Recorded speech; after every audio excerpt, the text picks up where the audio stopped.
प्रेम की प्राप्ति के लिए अब हम साधन बताते हैं। बाबा कह रहे हैं पहले अपने इष्ट देव की बाह्य मूर्ति सेवा विराजमान करनी चाहिए, या नाम सेवा विराजमान करनी चाहिए, और उस बाह्य सेवा को साक्षात समझ करके करना चाहिए। साक्षात समझकर, साक्षात विराजमान है ऐसा भाव। बाह्य पूजा के साथ साथ मानसिक सेवा का बहुत बड़ा योग है, और यह बाह्य सेवा से ही मानसिक सेवा प्रारंभ हो जाती है। सेवा तभी पूर्ण होती है जब आप पहले उसका चिंतन करेंगे। चिंतन नहीं करेंगे तो सेवा पूर्ण नहीं होगी।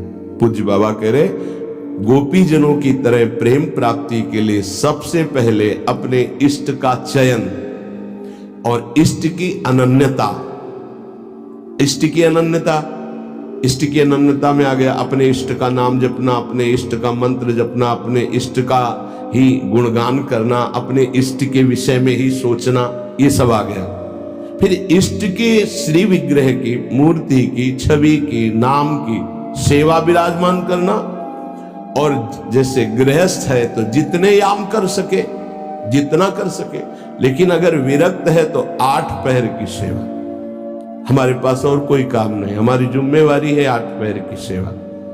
पहले आश्री जी को कौन सा पोशाक धारण कराना है, कौन सी पत्रावली करनी है, और कैसे केशपाशमा, आज कौन से कुंडल, अच्छा ऐसे कुंडल, ऐसे ऐसे, और आज भोग में क्या क्या, ये भोग में ऐसे श्री जी यहाँ विराजमान होंगी, ऐसे होगा, ऐसे छत्र होगा, ऐसे भोग लगेगा। पूरी मानसिक चिंतन होता है। फिर वो सेवा प्रगट में होती है, तो प्रगट सेवा ही मानसिक सेवा में पहुंचा देती है। आज वो वाली नथ पहनानी है, वो ऐसे धारण करानी है, हाँ आज इस रंग की पत्रावली, इस रंग की चोली, इस रंग के ऊपर चुनरी, और इस रंग का लहंगा, और ऐसे ये जो हो रहा है ना, ये मानसिक सेवा हो रही है। बहुत बड़ी चीज हो रही है। देखो आप लोग जो चिंतन करते, आज फूल बंगला ऐसे बनाना है, आज ऐसे, बहुत बड़ी सेवा हो रही।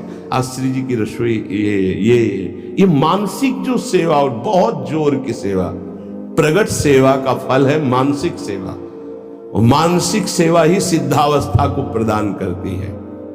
ये बात ध्यान दीजिए। इष्ट देव का चयन, इष्ट देव की अनन्यता, इष्ट देव की प्रगट सेवा, मानसिक सेवा, और इष्ट देव का नाम ध्यान सहित जप, और इष्ट देव के ही गुणों का चिंतन करना। हमारे श्री जी का ऐसा स्वभाव, हमारे लाल जी का ऐसा स्वभाव, उन्हीं की तरफ चिंतन करना।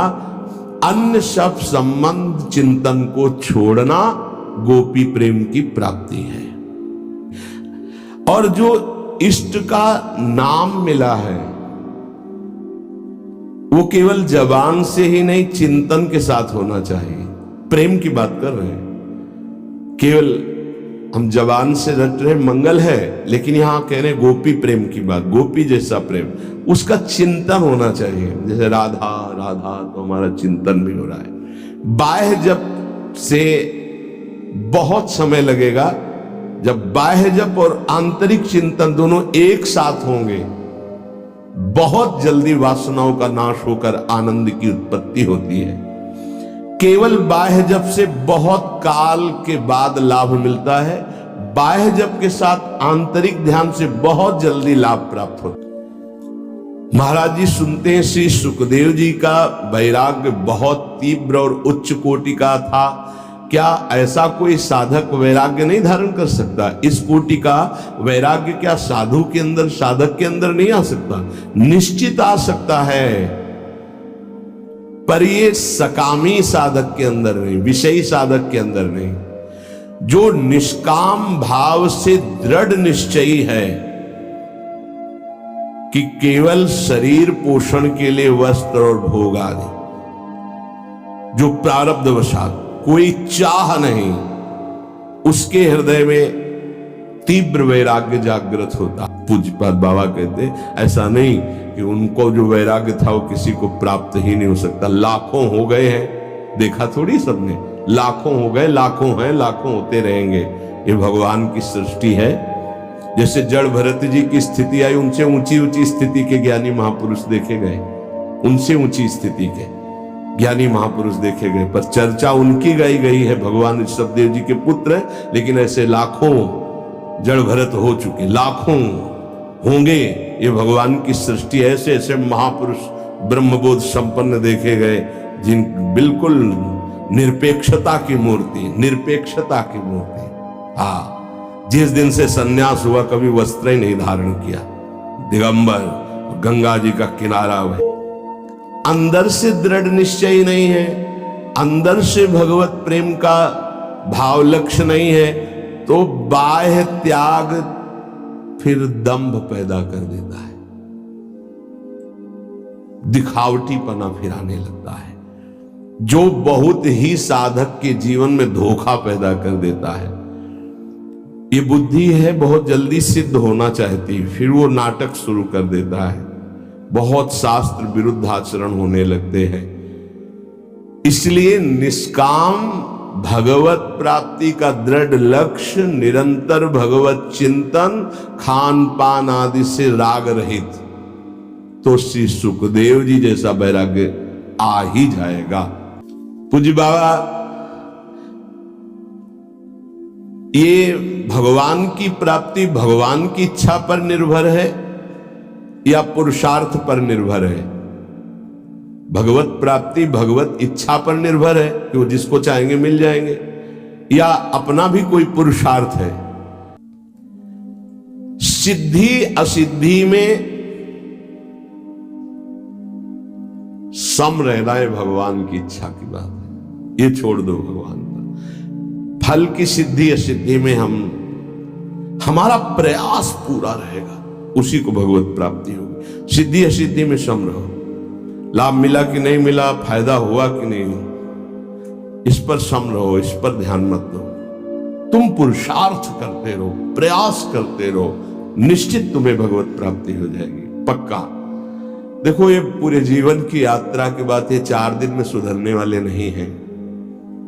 विश्वास हमारी बात पर करना, ये कोई छोटे मोटे शत्रु नहीं है, नहीं तो तुम्हारी साधना फिर ढीली हो जाएगी कि 2 साल हो गए, अभी तो हम काम विजयी नहीं हुए, क्रोध विजयी नहीं हुए, अभी हम लोभ विजयी नहीं हुए, मोह विजयी। छोड़ो ये सब बातें। भगवान की आज्ञा का पालन करते हुए जो पुरुषार्थ करता है, उसी को भगवत प्राप्ति होती है। ये कायरता नहीं कि बैठे भगवान की इच्छा होगी तो भगवान मिल जाएंगे, ऐसे कभी नहीं होगा। देखो, जो वर्णन कर रहे हैं महापुरुष, भगवान की आज्ञा का पालन करते हुए भगवत प्राप्ति के लिए बहुत प्रयासशील, जितनी हम में सामर्थ्य है, निश्चित उसको ही भगवत प्राप्ति होती है। जिसका जितना तीव्र पुरुषार्थ होगा, उसका उतना ही भगवत कृपा उसके ऊपर उतरेगी। पुरुषार्थ अत्यंत आवश्यक, रात दिन जो लगे हुए। तुम भजन का पुरुषार्थ करो, जैसी स्थिति है वैसे शांत रहो, शांति से ये नष्ट हो जाएंगे। निरंतर भगवान के स्मरण में लगे रहो। भक्तों की ये मान्यता फल पर होती है कि भगवान जैसा चाहे, लेकिन पुरुषार्थ पर नहीं। हमें जो समय, जो दिनचर्या, जो भजन, उस पर हम कायर बन करके नहीं बैठेंगे, अब जैसा भगवान नहीं। उसके लिए हमें जो गुरुदेव ने आज्ञा करी, जो दिनचर्या, जो भजन, उस पर तत्पर रहेंगे। उपासक 2 ये बातें पकड़े रहता है, उसे भजनानंदी कहते हैं। अंतःकरण से अपने इष्ट का गाढ़ चिंतन, वो रूप का हो, नाम का हो, मंत्र का हो, और शरीर से प्रकट सेवा में प्रतिपल लगे रहना, ये 2 वृत्ति जिसके अंदर है वो भजनानंदी है। सेवा में, चाहे वो गृहस्थी की सेवा हो, व्यापार हो, नौकरी हो, किसानी हो, या विरक्ति की सेवा में, जो भी सेवाएं हैं, शरीर से प्रतिपल सेव्य को सुख पहुंचाने के लिए सेवा, और हृदय से प्रतिपल आराध्य देव का स्मरण, इसी का नाम भजन है। और यही भजन परमानंद प्रदान करता है, यही भजन महापुरुष बना देता है, यही सेव्य के समान कर देता है। आप बहुत जोर देते हैं भजन पर, तो भजन किसे कहते हैं? अर्थात हम किसको माने कि भजन हो रहा है? उत्तर, अंतःकरण में निरंतर अपने इष्ट का गाढ़ चिंतन होना भजन कहा जाता है। अंतःकरण शब्द बोला है, यहां से गाढ़ चिंतन होना निरंतर भजन कहते हैं, जिसे भगवदाकार वृत्ति, उसे भजन कहते हैं। दूसरा भजन का अर्थ है सेव्य को सुख पहुंचाना, सेवा, भज धातु सेवायाम। तो भजन क्यों करना चाहिए? अपना कमाते हैं, खाते हैं, जी रहे हैं, क्यों भजन करें? भजन इसलिए करना चाहिए कि हम अवगुणी हैं जन्म जन्मांतर से, अवगुण छोड़ने के लिए। हमारे अंदर बड़ी नीच वासनाएं हैं, उन वासनाओं का नाश करने के लिए। हम बड़े हीन विचार वाले हैं, उन विचारों का नाश करने के लिए। हमें हर तरफ से दुख ने घेर रखा है, उस दुख का नाश करने के लिए, जन्म मरण से छूटने के लिए ये हमें भजन करना है। हम जिसका भजन करते हैं उसके सारे सद्गुण हमारे अंदर आ जाते हैं। अतः हमें नाशवान वस्तु व्यक्ति का भजन नहीं करना, अविनाशी का भजन करना है। वो है श्री भगवान। भजन करने से सबसे बड़े भगवान है तो सबसे बड़ा बन जाता है। ये दीनहीन विचार, ये दुख, ये दुविधा, ये संशय, दरिद्रता, जन्म मरण, ये सब कूड़ा करकट खत्म हो जाता है। इसलिए भजन करना अत्यंत आवश्यक है। अगर भजन ना करे तो, पहले कहा भजन क्यों करना चाहिए, अब कह रहे हैं अगर भजन ना करे तो, अगर भजन नहीं करोगे तो विषय फंसा लेंगे, काम क्रोध लोभ मोह मद, और तुम्हारी दुर्गति कर देंगे। ये क्षण भंगुर विषयों का चिंतन होगा, क्षण भंगुर विषयों का भोग होगा, तो तुम्हें एक क्षण भी सुख का अनुभव नहीं होगा, दुख ही दुख तुम्हें घेर लेगा। अतः निरंतर भजन करने के लिए इसीलिए कहा जाता है कि कोई विषय चिंतन न बने, कोई विषय क्रिया ना हो, कोई विषय हमें दुख में फंसा ना पावे। सबसे बड़ा लाभ निरंतर भजन है। भजन करना अत्यंत आवश्यक है। इससे विशेष लाभ क्या होता है? भजन से विशेष लाभ यह होता है कि जहां से हम बिछुरे थे वहीं हम पहुंच जाते हैं। कहां से बिछुरे हैं? प्रभु से। ममैवांशो, कितना गलत हो गया है। भगवान ऐसा लगता कोई और है, और संसार लगता ये मेरे, और वो के ममैवांशो, वो मेरे पिता है, मेरे स्वामी, मेरे प्रीतम, मेरे सब कुछ, और उनको मैं भूल गया।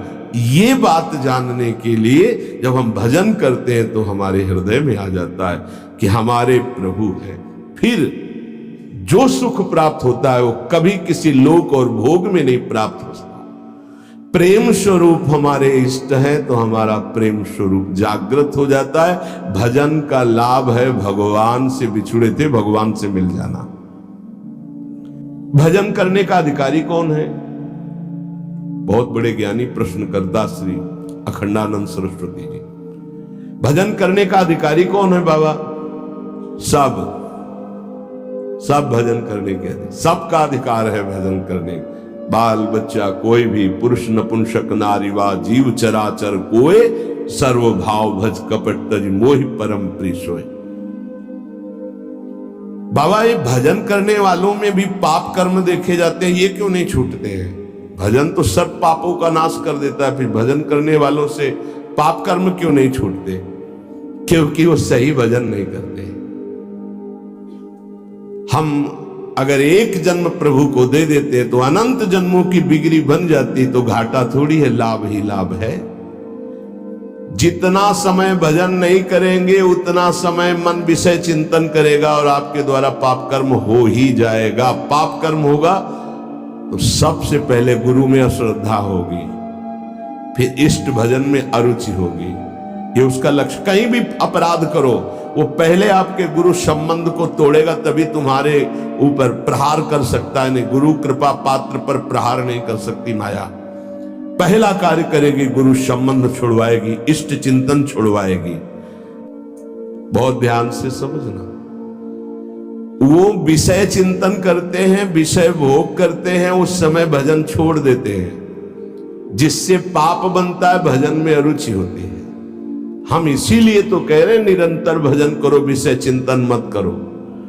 जो भजन भी करता है और विषय चिंतन और विषय भोग भी करता है, उसको जन्म जन्मांतर लग जाएंगे, बाबा कह रहे हैं। क्योंकि जन्म जन्मांतर इसी से होते चले आ रहे हैं, बार बार विषय चिंतन, बार बार विषय भोग। इसीलिए तो हम कहते हैं भैया, एक जन्म का सारा मेहनत समय इस बात में लगा लो कि विषय चिंतन न होने पावे, पाप कर्म न होने पावे, भजन बन जाए। इसलिए हम कहते हैं जितना जितना समय तुम विषय चिंतन में देते हो, अगर वो भी भजन में दे दो तो पाप छूट जाएंगे, नहीं तो पाप कर्म होते रहेंगे, भजन का अनुभव नहीं होगा। कहा जाता है कि भजन करने वाला एकांत सेवन करे, इसका मतलब क्या होता है? क्योंकि हम जब वृत्ति को एक ईश्वर में, प्रभु में लगाना चाहते हैं, तो यदि हम ज्यादा भजन विरोधी व्यक्तियों का संग करेंगे, व्यवहार करेंगे, खान पान करेंगे, तो हमारी वृत्ति भजन में नहीं लगेगी। हमारा खान पान, हमारा व्यवहार एकांतिक होना चाहिए। कैसा एकांतिक? हम 501 ही प्रभु का नाम जपने वाले पा रहे हैं तो हम अकेले पा रहे हैं, ऐसा समझ लो। और ना इष्ट विरोधी वृत्ति, इष्ट विरोधी व्यक्ति, इष्ट विरोधी व्यवहार, इसका त्यागी सदैव एकांतिक ही माना जाता है। एकांत में कमरे में पड़ा है, इष्ट विरोधी चिंतन कर रहा है, प्रपंची एक केवल साथ चल रहा है, वो इष्ट विरोधी व्यवहारी है, प्रपंच। 1000 लोग एक साथ बैठे हुए हैं इष्ट के अनुकूल, वो एक माना जाएगा।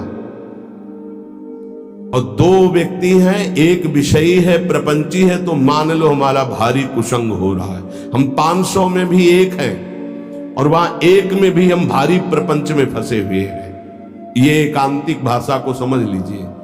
हम इतने लोग बैठे हैं इस समय, सब एकांत है। बोलो किसके मन में क्या चल रहा है? एक प्रभु की चर्चा सुन रहे तो हम सबका मन एक ही है। एकांत का मतलब होता है अपने इष्ट के अनुरागियों का ही संग करना, अपने इष्ट में ही प्रीति हो ऐसा खान पान व्यवहार करना। वैसे मुख्य बात भजन करने वालों को क्या नहीं करना चाहिए? तो मुख्य बात है प्रवृत्ति में रहने वाले लोगों का संग नहीं करना चाहिए। प्रवृत्ति विषय भोगों में